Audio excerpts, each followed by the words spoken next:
Hello, good morning. Good morning, everyone. Good morning. Just 1 second. I'm going to invite the Debt Free Lounge and also give Facebook the opportunity to let you all log in. Welcome to Wisdom and Wealth Wednesday. Welcome to Wisdom and Wealth Wednesday. I am the founder and CEO of Live My Life Debt Free, Christine Roebuck. For those of you who are joining for the first time, and for those of you who will replay this broadcast, I welcome you. And I'm so excited that you're part of the community of wealth builders who are on the same journey, but at different stages. So I'm excited that you're here this morning for the Wisdom and Wealth Wednesday. Let me invite our other group, the Debt Free Lounge, and we're going to get started. So I have a few tips this morning with regard to what to do once you become debt free and how do you maintain it.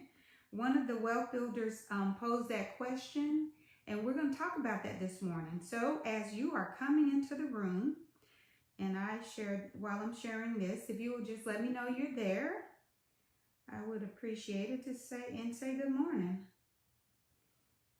Let's see here. There we go. Wisdom and Wealth Wednesday. So as you're coming into the room, I can see some people are in. So please just let me know that you are there.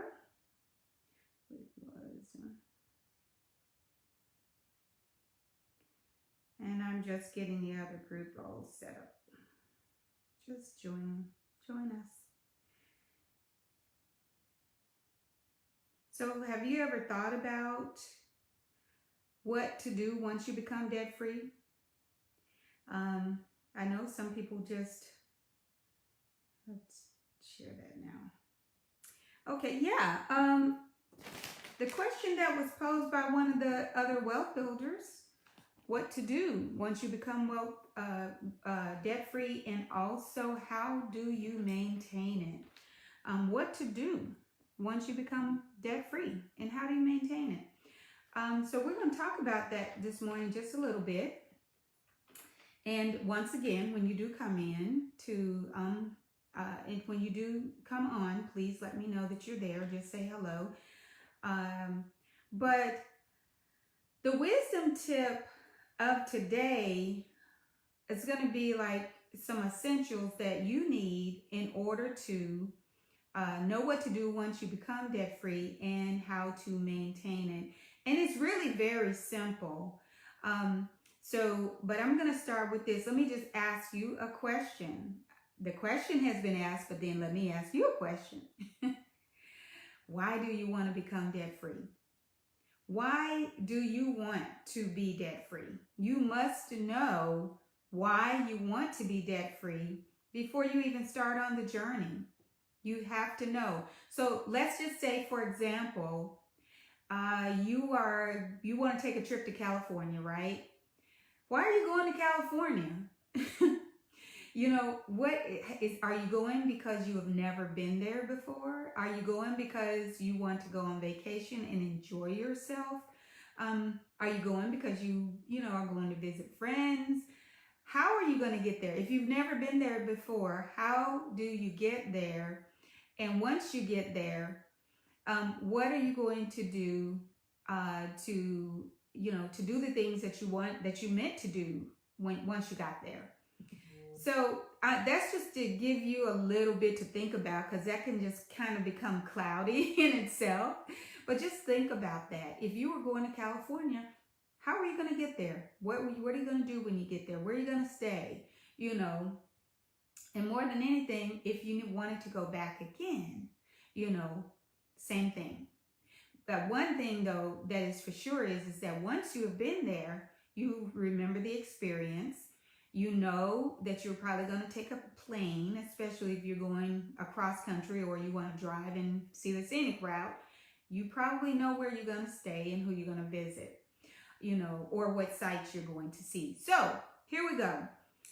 Same thing with getting out of debt, or not. We're not talking about getting out of debt, because this is once you have gotten out. So everybody's not in debt. And sometimes I hear have some individuals who would say, okay, well, I'm not in debt, so I don't really need that class, or I don't really need to log on to Wisdom and Wealth Wednesday. Well, it's all about maintaining where, once you've reached your goal. What do you do to maintain that once you have reached your goal? And I am going to take a look every now and then just to make sure that the questions from the other group, so I have to do this myself. But what you're going to do, here's an essential. Make sure that your behaviors are under control.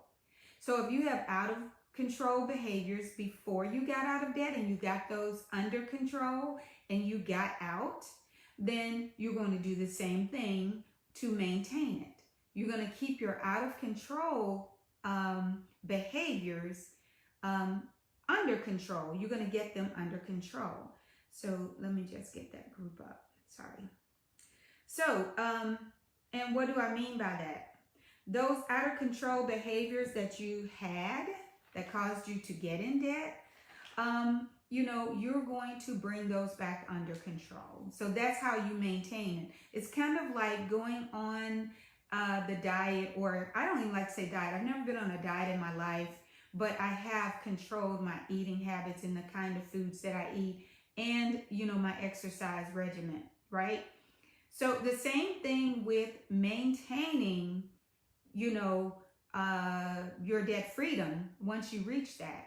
Because as I said, everybody is not in debt. However, everybody must do the same things you did to get out of debt to stay out. That's, that's the main essential. You have to do exactly what you did to get out in order to stay out. You have to do those things. Thank you, Lisa Latrice, and also Apostle Latrice William. Thank you so much for being here with me. So number one is to make sure that your behaviors, your out of control behaviors, once they were out of control, stay under control. And then the second thing, and by doing that, and this is kind of, a segue into understanding what your needs and wants are. If it's not a need and you just want it, and you have set another goal for yourself within your financial freedom, within your debt freedom life, your debt-free life, then, you have to make a judgment call to say, okay, is this a need or is it a want? Because an incorrect decision can put you in a place of, back into debt. You can get back into debt by making an incorrect decision. And do we make wrong decisions in life? Absolutely. So don't be so hard on yourself when you do make a wrong decision. Just know what you need to do in order to correct it. And I'm going to just kind of skip all the way down to the deprivation part, because I believe this is important to kind of couple it with, one, you have out of control behaviors that you're maintaining, you're keeping them under control. Two, you want to make sure that you know what your needs and wants are and, qualify those. But three, or I could say 2A, you want to make sure that you don't deprive yourself. Have some of the things that you want, but if it's going to cause you to get back into a place where you don't desire to be, then you need to make sure that want, the screaming, because I always say the wants scream so much louder than the needs, so you have to make sure that you keep that one that's screaming so loud that really isn't important, keep it under control and put it back, in the corner or somewhere. Most importantly, and you all have seen it in side of the Live My Life Debt Free community, and I will just kind of post it out there sometimes. It's a hashtag no more new debt. When you were getting out of debt, I can guarantee you that your focus was not creating more new debt. So that is an important, that's an essential that you need to keep in the forefront of your mind, while in your plan to maintain your debt freedom, you need to make sure that you create no more new debt. If it's a necessity, say you're buying a house, say that you must buy a vehicle because you have to have transportation in order to get to and from work. If you don't live in a city where there's like a train or a trolley or whatever, those are things that you need. Now, do you need a Maserati? I don't think so. You just need a vehicle that gets you to and from work. Now, I'm not trying to create your lifestyle. You do that for yourself. But I'm simply talking about needs and wants and how to maintain your debt freedom. I have countless millionaire friends who maintain, their lifestyle and their debt freedom and their wealth without, overextending and bowing down to those wants. They just don't do it, So at any rate, no more new debt and maintaining your focus. And I think I've just kind of covered that. That's, when you maintain, keep these other things in order, keep them in line, you're maintaining your focus. When you lose focus and when you start following, someone else who's doing something, the Joneses who lived down the street, and as I have always said, the Joneses are broke at a higher level.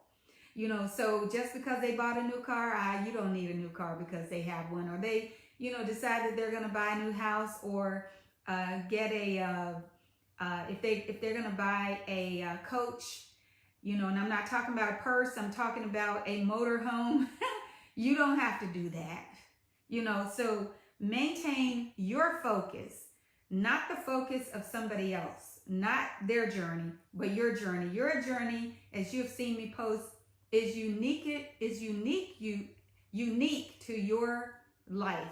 It's uniquely made just for you.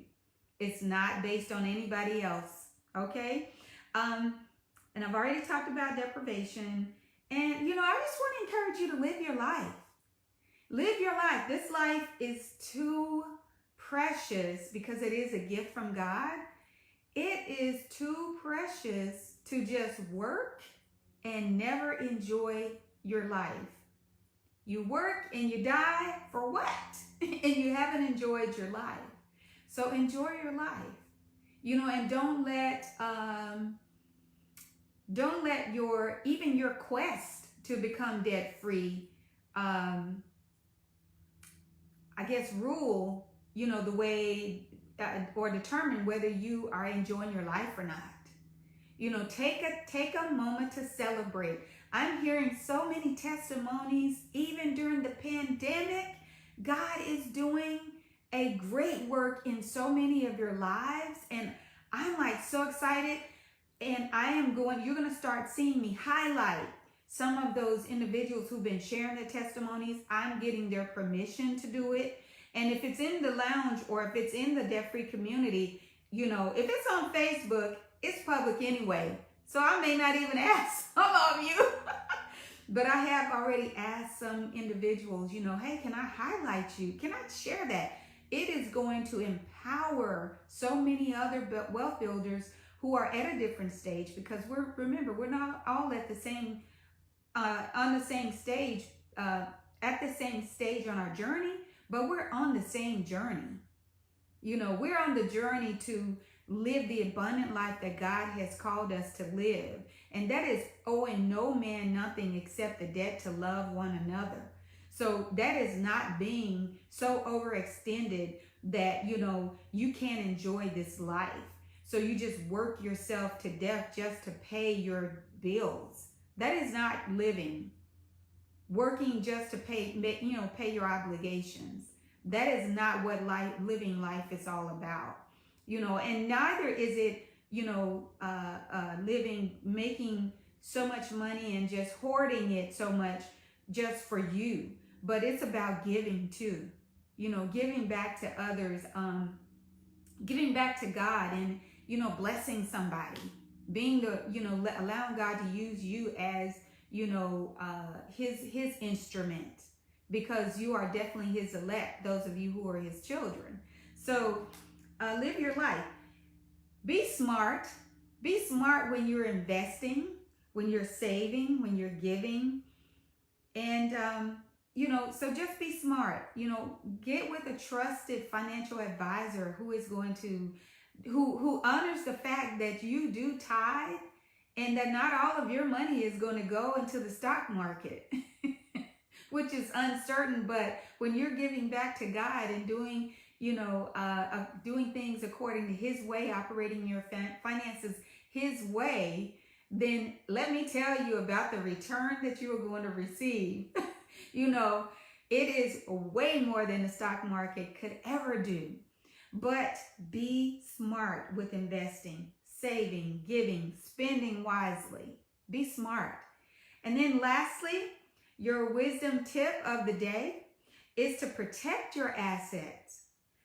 How many, now let me go back to, I know a lot of my wealthy friends, because of the business too that we are in together, we protect our assets, and we encourage each other to protect our assets. So I'm saying to you to protect your assets.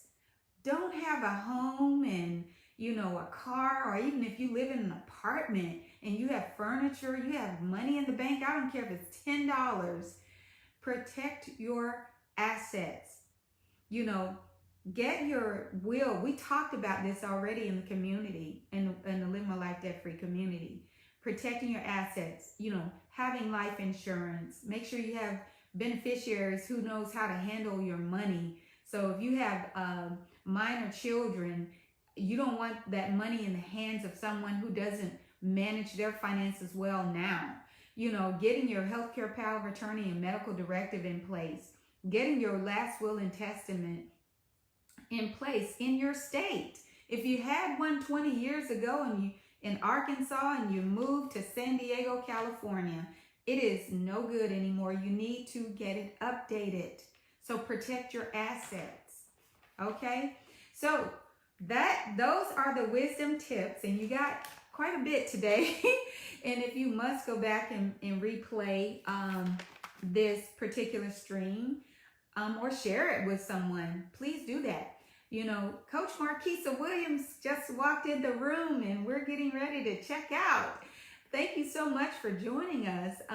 Just went over some essentials that, we all can use, whether we're in debt or out, or whether we are out and going back in, you can still use these essentials. And the truth of the matter is, while we're on this journey, life is going to happen. So if you get out of debt, you become debt free, and you end up back in the same place again, do what you did before to get out the last time. It's just, and you're not going to hell because it happened. We do just sometimes find ourselves in places where we really, don't want to be, don't desire to be. But the truth of the matter is that you can get out again. And if I'm speaking to someone who was out of debt, they got back in, you are still a good person. Doesn't make you a bad person because you found yourself in a place where you don't desire to be, but don't stay there. Get out, use the word of God, do it his way, and you can get out again. God is with you. He's going to walk with you through the entire journey, and he's on this journey with all of us. So that's it for the Wisdom and Wealth Wednesday. Those are always tongue twisters for me, but share this with someone so that they can be encouraged and to know what to do when they become debt free and how to maintain it. I love you guys so much. Thank you so much for sharing with me today. Oh, if you have a question, I'll be glad to take your question. And even if you did type them and you're in the other form that I didn't see, let me just take a quick look. If I don't see it now, I will definitely answer your questions when I get off. Yep, nope, nope. Don't see any there, and I don't see any that where you all have asked. However, and if there are any wallflowers, you can ask your questions, and I will definitely answer them even after this broadcast. Oh, and just in case you're sharing this with someone, I'm Chris Roebuck, the founder and CEO of Live My Life Debt Free. I'm an author, speaker, financial strategist, educator. I'm a child of God. I'm a minister of the gospel. I look forward to meeting you. Like my page on Facebook, Live My Life Debt Free. Visit my website at livemylifedebtfree.com and, see my blogs there. And you can also find something, just search whatever your concern is, and you will no doubt find a blog there. Lisa Latrice says, oh, thank you. God bless you. It's good to see you too. It's good to see you too. So you guys have a wonderful day. I love you so much. Live your life. Just, take hold of it, you guys. Live your life. God has created this world for us to enjoy it, and not for it to take dominion over us, but for us to take dominion over everything on the earth. God bless. See you soon.